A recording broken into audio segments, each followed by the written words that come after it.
Esto es Mega Latin News. La contraofensiva de Ucrania en el este del país llena de esperanzas a las tropas ucranianas y pone bajo presión al ejército ruso. Los ucranianos aseguran haber liberado más de 300 localidades ocupadas en tan solo una semana. Mientras en Rusia comienza a haber voces críticas sobre el rendimiento de los militares y del Ministerio de Defensa. Estos son nuestros titulares. Optimismo y sensación de resistencia en Ucrania durante la visita del presidente a las zonas recuperadas. Volodymyr Zelensky viaja a la estratégica ciudad de Izium y asegura que su país avanza hacia la victoria, pero no todos comparten su optimismo. Además, la presidenta de la Comisión Europea Ursula von der Leyen propone un amplio plan de emergencia para lidiar con el aumento de los precios de la energía que atribuye a los efectos de la guerra en Ucrania. Tendremos los detalles más adelante. Y el presidente de Colombia, Gustavo Petro, le pide al mandatario venezolano Nicolás Maduro ser garante del proceso de paz de su país. Maduro informó que su país acepta ser garante, para sorpresa de algunos en un momento clave para las negociaciones del gobierno colombiano con la guerrilla del ELN. Los restos de la reina Isabel II llegaron al Palacio de Buckingham procedentes de Edimburgo. Allí estarán hasta que el féretro sea trasladado a Westminster Hall, donde se llevará a cabo la capilla ardiente de 4 días. Previamente el rey Carlos III estuvo en Irlanda del Norte, donde se reunió con unionistas y republicanos.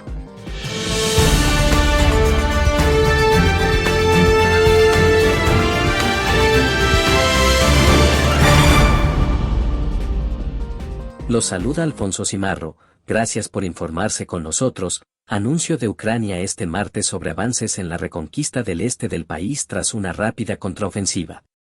El presidente Volodymyr Zelensky visitó la recientemente liberada ciudad de Izium, centro de abastecimiento clave y que hasta hace apenas unos días seguía todavía bajo control ruso. Ucrania asegura haber liberado 8.000 kilómetros cuadrados de territorio en la región de Kharkov en forma de las atrocidades en esta zona cometidas supuestamente por las fuerzas rusas durante los 6 meses de ocupación. Las investigaciones por crímenes de guerra ya han comenzado, pero en las ciudades liberadas reina ante todo el alivio. En la ciudad de Izium, el presidente Zelensky estrecha la mano de un comandante ucraniano. Gracias al arduo trabajo de sus tropas, la ciudad ha sido liberada de las fuerzas rusas. Pero después de los intensos combates no queda mucho de ella.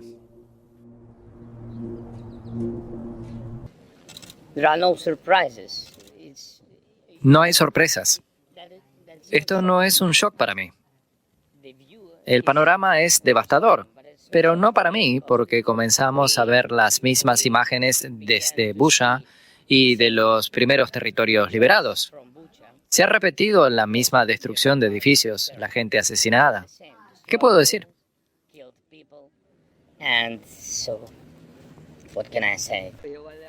La contraofensiva del noreste de Ucrania ha permitido al ejército del país invadido recuperar una amplia franja del territorio en unos pocos días. Pero los residentes están conmocionados.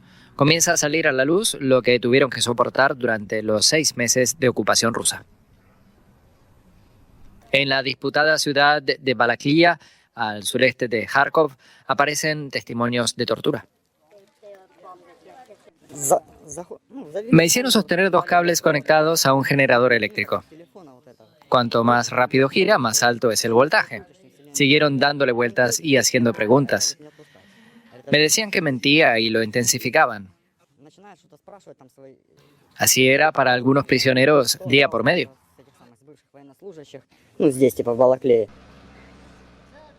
Con la protección del ejército ucraniano, lo que más anhela la población es dejar atrás los días oscuros de la guerra y ver la bandera ucraniana ondeando otra vez sobre su país. Pero a pesar del optimismo mostrado por las tropas ucranianas en días recientes, el frente diplomático de la guerra cuenta otra historia totalmente diferente.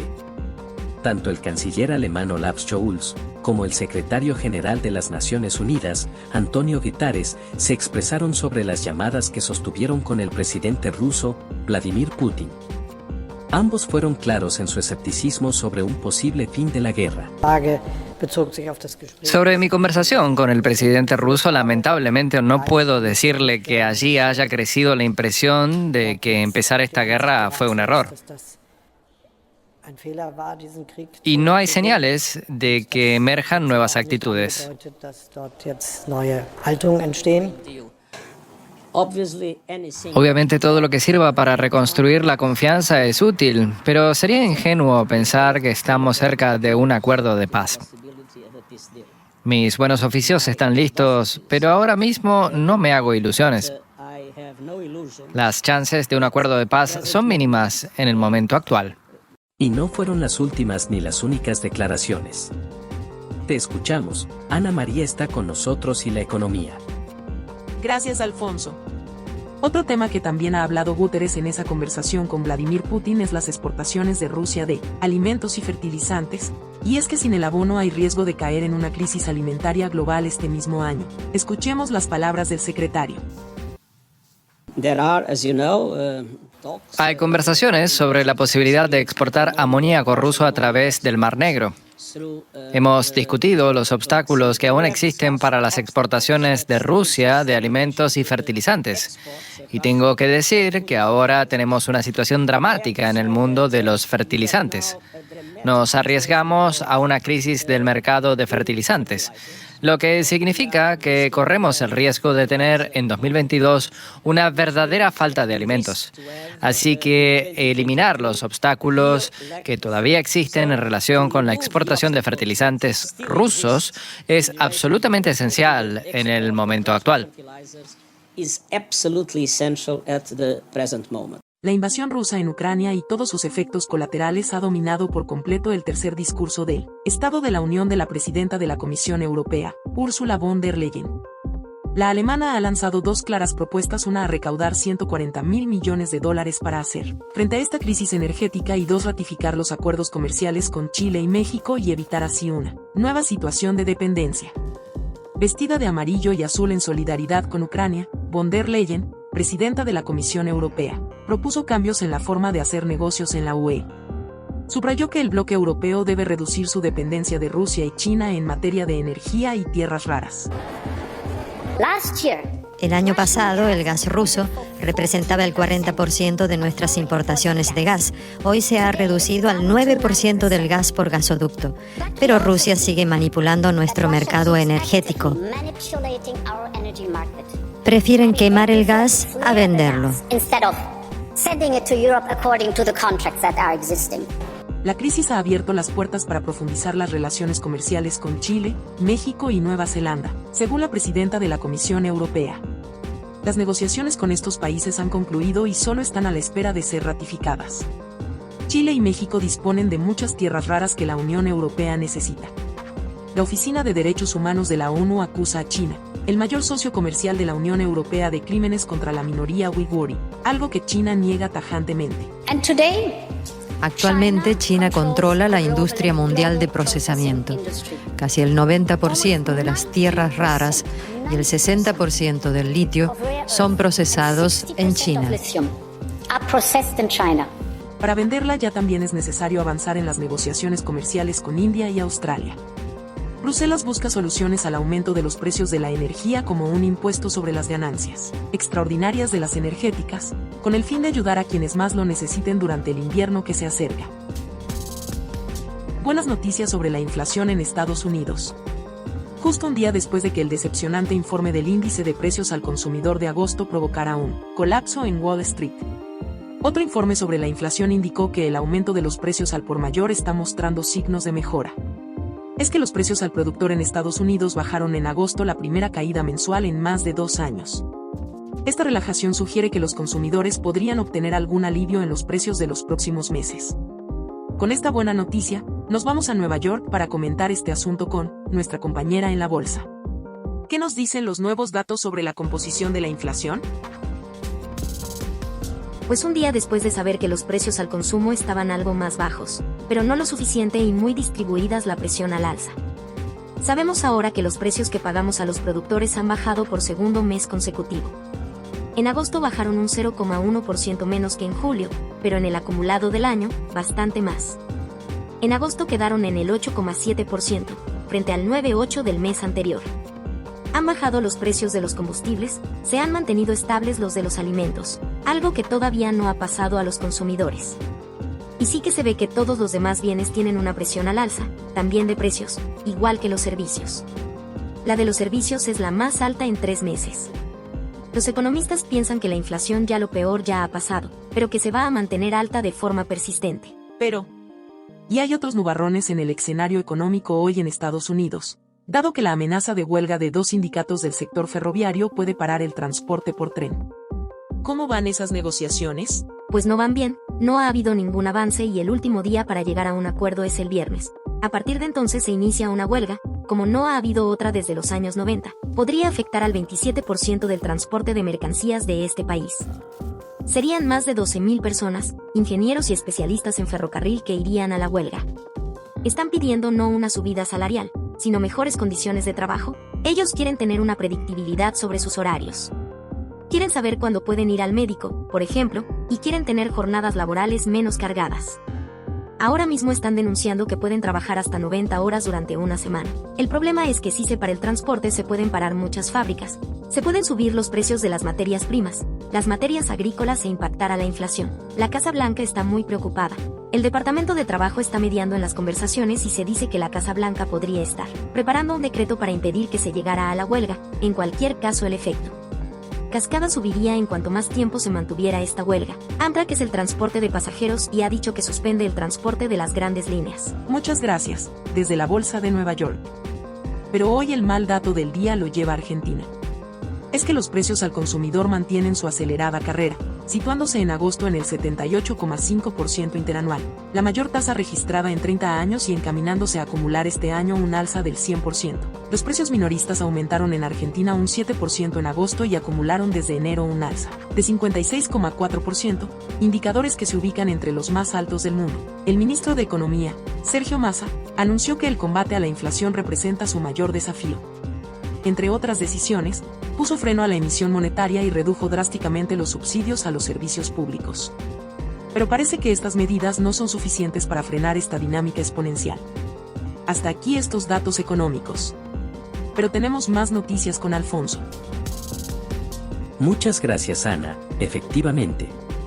Vamos a fijar la mirada en Venezuela, donde la palabra paz es una palabra desconocida para muchos opositores, silenciados en el exilio o en prisión. Con mucha más razón sorprende ahora un mensaje de Nicolás Maduro. El mandatario venezolano anunció que será el garante de las negociaciones de paz entre el gobierno de Colombia y el ELN. La propuesta llegó del mismo presidente colombiano, Gustavo Petro. Venezuela aceptó este martes la invitación del presidente de Colombia, Gustavo Petro, para ser garante de los diálogos de paz que busca retomar con la guerrilla del ELN, el Ejército de Liberación Nacional, a poco de restablecer relaciones diplomáticas con el gobierno de Nicolás Maduro. Petro pidió en una carta pública la incorporación de Venezuela como país garante de las conversaciones con la última guerrilla reconocida en Colombia. Petro reactivó contactos con el ELN en busca de retomar las negociaciones interrumpidas en 2019 por el gobierno de Iván Duque. Después de un ataque contra una escuela policial que dejó 22 muertos, delegados suyos ya se reunieron en La Habana con representantes de la guerrilla. Retomar los diálogos con el ELN es parte de una política de paz total con la que el nuevo gobierno busca poner fin al conflicto de casi 6 décadas en Colombia. La paz con las FARC se firmó en 2016 y la otrora guerrilla marxista se convirtió en partido político. Ayer me llegó una carta del presidente Gustavo Petro de Colombia proponiendo que Venezuela acepte el carácter de convertirse en garante de las negociaciones y de los acuerdos de paz del gobierno colombiano con la guerrilla del ELN. Una invitación que Maduro con gusto aceptó. Venezuela acepta el carácter de garantes de las negociaciones y de los acuerdos de paz de Colombia con el ELN y pondremos nuestra mejor voluntad en nombre de Dios Padre Todopoderoso por la paz total de Colombia. En Haití el anuncio de una subida del precio de la gasolina ha provocado de nuevo fuertes protestas en la capital, Puerto Príncipe. Miles de manifestantes bloquearon las calles, una persona murió en los disturbios. La subida de los precios de los combustibles llega en medio de una inflación que ya ha superado el 30%, los habitantes del país más pobre de América se ven expuestos a un empeoramiento de sus condiciones de vida, además de una crisis política y un aumento de la violencia entre pandillas. En Ecuador se lleva a cabo desde ayer la Conferencia Sudamericana de Defensa. Se trata de un foro de discusión de 3 días donde se abordan temas en materia de seguridad para la región, como el combate al narcotráfico, a las organizaciones criminales y a las actividades ilícitas que afectan el medio ambiente, como la minería ilegal y la deforestación. En el marco de este evento, la jefa del Comando Sur de Estados Unidos, Laura Richardson, y el presidente de Ecuador, Guillermo Lasso, debatieron el martes en Quito acciones de cooperación en materia de seguridad nacional y ciudadana. Ecuador sostiene una guerra contra el narcotráfico que se disputa el poder en las calles y en las cárceles, desatando una ola de violencia que figura entre las peores de Latinoamérica. Más de 30 millones de brasileños sufren de hambre. La pandemia de coronavirus empeoró la situación de la población más vulnerable bajo el gobierno de Jair Bolsonaro. La inseguridad alimentaria moderada o severa ha crecido con un alza del 73% en los últimos 2 años, un factor que podría inclinar la balanza electoral a favor del candidato izquierdista Luiz Inácio Lula da Silva. En los comicios de octubre, los gobiernos cambian, pero una constante siempre queda en Brasil: la pobreza. Más de 33 millones de brasileños sufren hambre. La cifra, con un alza del 73% en los últimos 2 años, según la Red Brasileña de Investigación en Soberanía y Seguridad Alimentaria, es foco de una batalla política antes de las elecciones presidenciales de octubre. El expresidente izquierdista Luiz Inácio Lula da Silva, favorito en las encuestas, culpa al presidente de ultraderecha Jair Bolsonaro de la reaparición de Brasil en el mapa del hambre de la ONU. Desde el 2021, 28,9% de la población padece inseguridad alimentaria moderada o severa. El país había sido eliminado del registro en 2014 tras un auge económico y programas sociales que ayudaron a 30 millones de personas a salir de la pobreza durante el gobierno de Lula. También traemos un repaso de otras noticias en seguimiento a esta hora. El Ministerio de Defensa de Armenia informó hoy que las hostilidades prácticamente terminaron en la frontera con Azerbaiyán a las 20 horas de ayer. El fuego cesó en todas las direcciones. Esto, según el portavoz del Ministerio de Defensa, se da luego de 2 días de intensos combates en los que se registraron muertos y heridos. El llamado incendio mosquito en el norte de California ha arrasado ya unas 20.200 hectáreas. El incendio comenzó la semana pasada en medio de una ola de calor extrema en el norte del estado y sigue expandiéndose por la región.